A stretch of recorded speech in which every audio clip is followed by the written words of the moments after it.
What is going on, everybody? In today's video, we are hopping into a 12-team full PPR mock draft from the 1.10 overall, drafting with one quarterback, two running backs, two wide receivers, a tight end spot, two flex spots, and five bench spots for the purpose of today's mock draft. I do have draft strategy videos done from the 1.1 through the 1.9. I will link all those videos down below. So if you guys want to see some strategies from other draft positions, I do have those available, and I'll be finishing out this series throughout the rest of this week and next week so that you guys have draft strategy videos from the 1.11 and the 1.12. I'll be going back in August and repeating this series so that you guys have updated mock draft strategies from the 1.1 through the 1.12. If you guys are new to the channel, this is all we do here all year round: free fantasy football content, redraft, dynasty, and best ball. If you guys are into that, be sure to subscribe on the way in. Without further ado, let's hop right into today's mock draft. So we're kind of drafting in the late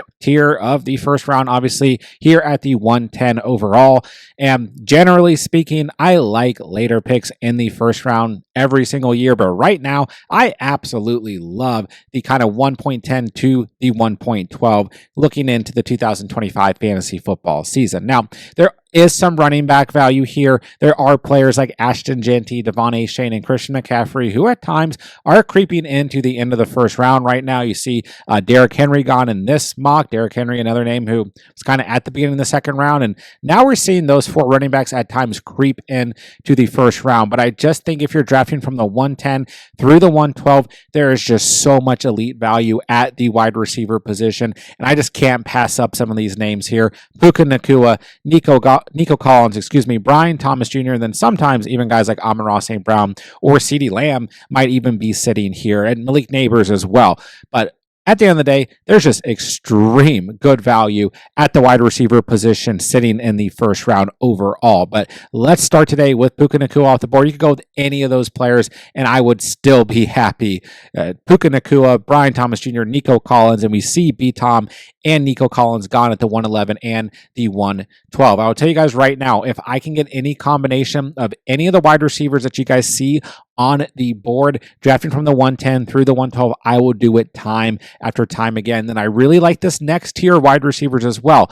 AJ Brown, Drake London, Ladd McConkey. I think all these guys are fantastic selections if you want to start your draft with two wide receivers. I also think Ashton Jeanty or Christian McCaffrey, if you want to go running back here, get your RB1 off the board, is completely fine. But we're going to start today with two wide receivers to start this draft. You can really go with any of these guys, whoever you like. AJ Brown, I think the AJ Brown hate has gone way too far. I think he's perfectly fine in this tier. I also really like Drake London right here, and I also really like Ladd McConkey. I'm going to go with Ladd McConkey here because I'm telling you guys right now, I'm seeing a lot of drafts where Ladd McConkey is being drafted here at the beginning of the second round. He is really a name that is just really hot in the fantasy community right now. So for the purpose of me seeing that, I'm going to take him here. But like I said, AJ Brown, I'm fine with right there. Drake London, I think, is a really good value right there. Ashton Jeanty, also really difficult to pass up right there. And I think Christian McCaffrey, the upside that he brings, is perfectly fine. Now, there's a couple directions we could go here. I think there's some really good wide receivers kind of in this next tier that we're kind of sitting in. And I think the wide receivers that you see gone from like the 3.5 to the 3.8 also in this tier.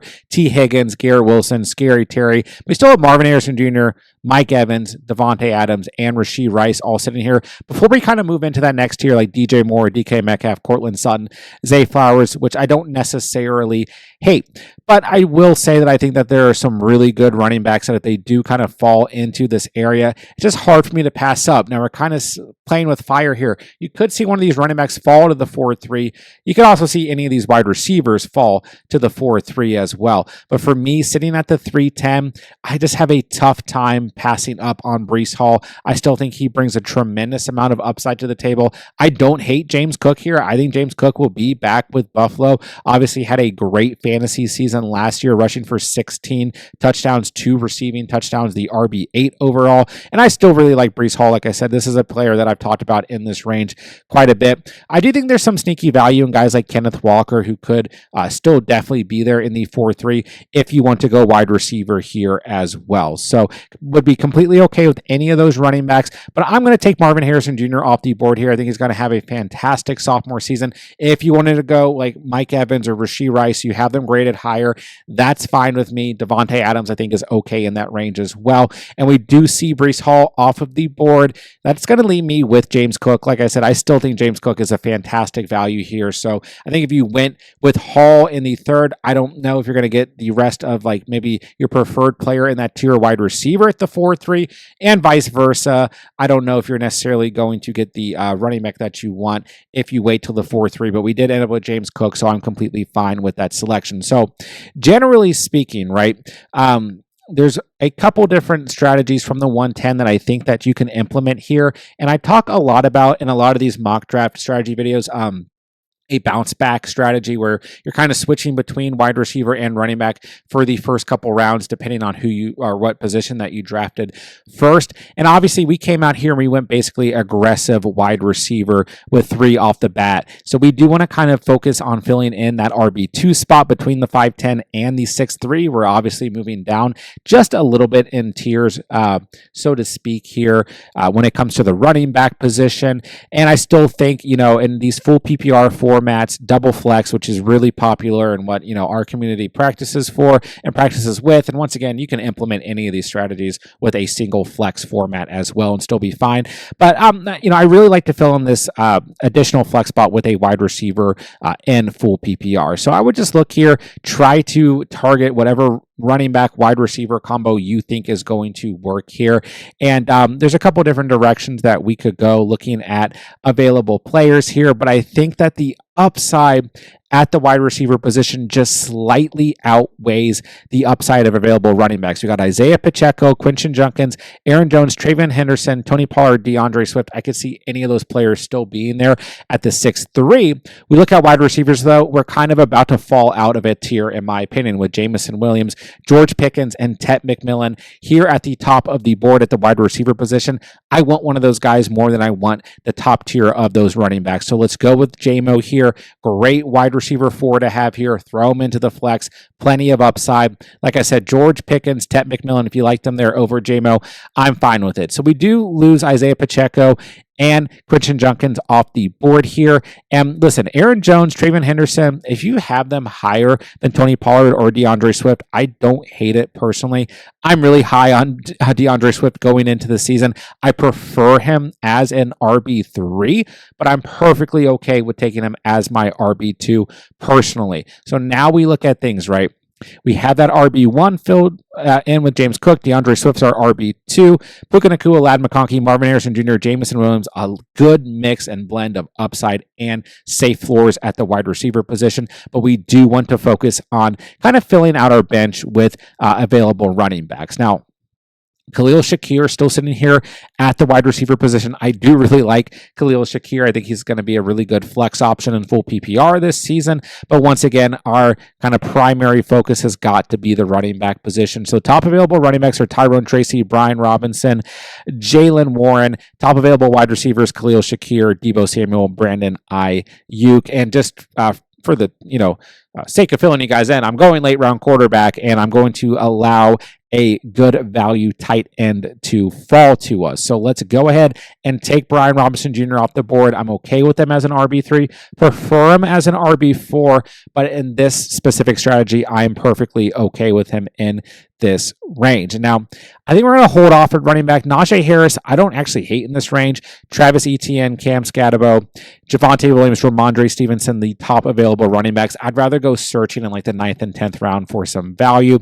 Wide receivers, like if you want to take one of these guys here and get a potential, flex play here who's going to be on the bench, Deebo, Brandon Ayuk, Stephon Diggs, Jawan Jennings, Jaden Reed, Ricky Pearsall, there's good names here, but I just think ultimately let's take a top value tight end in this range, this kind of tier of Kelsey, Mark Andrews, Evan Ingram, David Njoku before we fall into the next tier where things just get a little bit more shaky. I'll go Mark Andrews. I get that there's some hate on Mark Andrews out there, but I personally am not worried about Mark Andrews going into next season.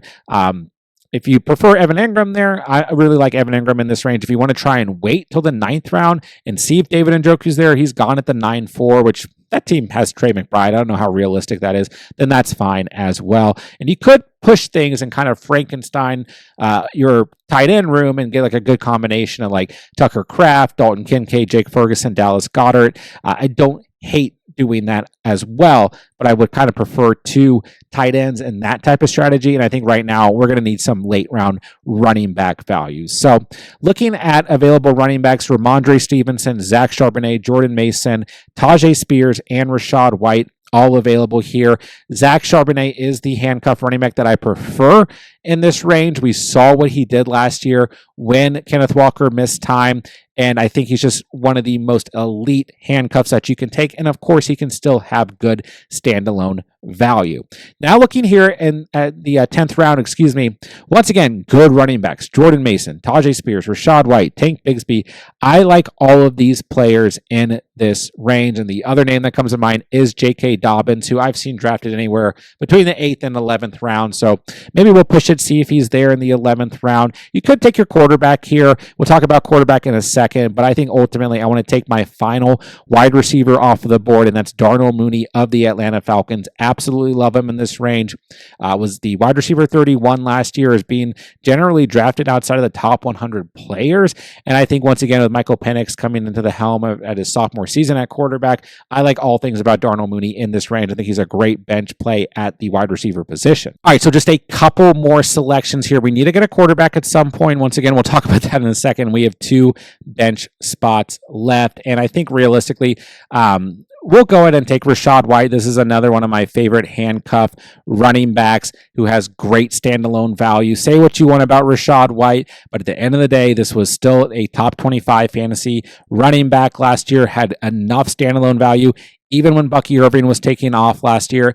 And at the end of the day, even if you don't believe in Rachaad White whatsoever, he is still a fantastic handcuff at the end of the day if anything happens to Bucky Irving. We'll take J.K. Dobbins here. We're a little heavy at running back, but at the end of the day, 6 running backs is a little bit much for me, but I think we got some good late round value, and still like Swift is our RB2 at the moment. I think we have very good value, top end value at wide receiver, that this is okay at the end of the day. And then we'll take a quarterback to wrap up this draft. Cam Ward, Michael Penix, Matthew Stafford, Tua Tagovailoa, Bryce Young, Geno Smith, all sitting here, as well as Sam Darnold. We will be playing maybe the waivers if this were the real draft here a little bit at quarterback, but just take whoever you like out of this mix. Some people would say Penix has the most upside here. I'll go for more of a safe floor with either Stafford or Tua Tagovailoa. But the one note on quarterback that I keep meaning to make here is that this is not a realistic look at quarterback ADP or value. You're probably not going to see Josh Allen or Lamar Jackson gone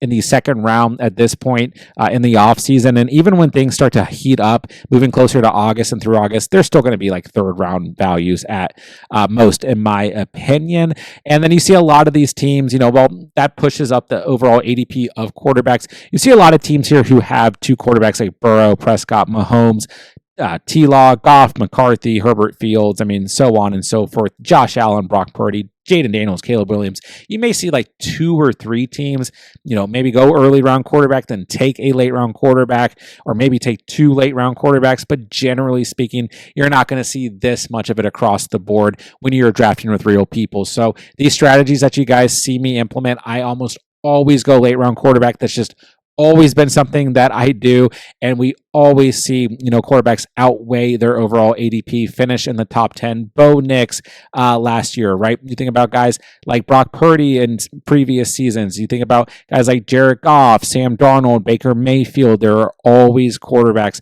that outweigh their ADP and end up being great values. And a lot of the times you're getting those guys off of the waiver wire. They're not even being drafted. Some of them are. But at the end of the day, I just don't worry about the quarterback position. I understand that we're, kind of neglecting some upside, but I would rather load up at skill positions and still be able just to get a safe floor at the quarterback position. So here is the final look at the team. Matthew Stafford at quarterback, Mark Andrews at tight end, James Cook, DeAndre Swift are RBs1 and RB2, Brian Robinson, Zach Charbonnet, Rashad White, J.K. Dobbins are running back. So, I think this is a very good running back room, but it's also just a little deep, generally speaking.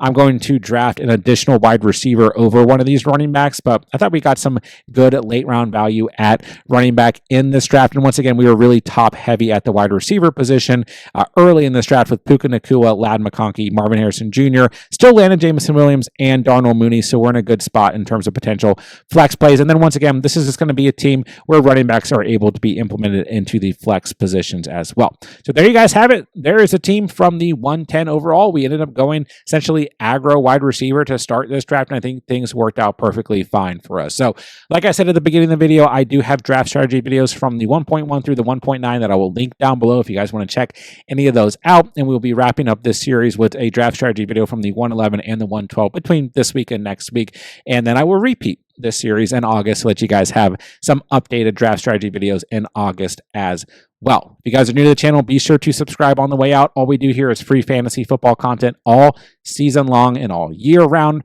Redraft, Dynasty, and Best Ball. If you're into that, be sure to hit that subscribe button. If you guys have any fantasy football questions whatsoever, drop them down below. I'll get back to you guys as soon as I can. With that, I'll say thank you guys so much for watching and or listening. And remember, you saw it here on The Catch.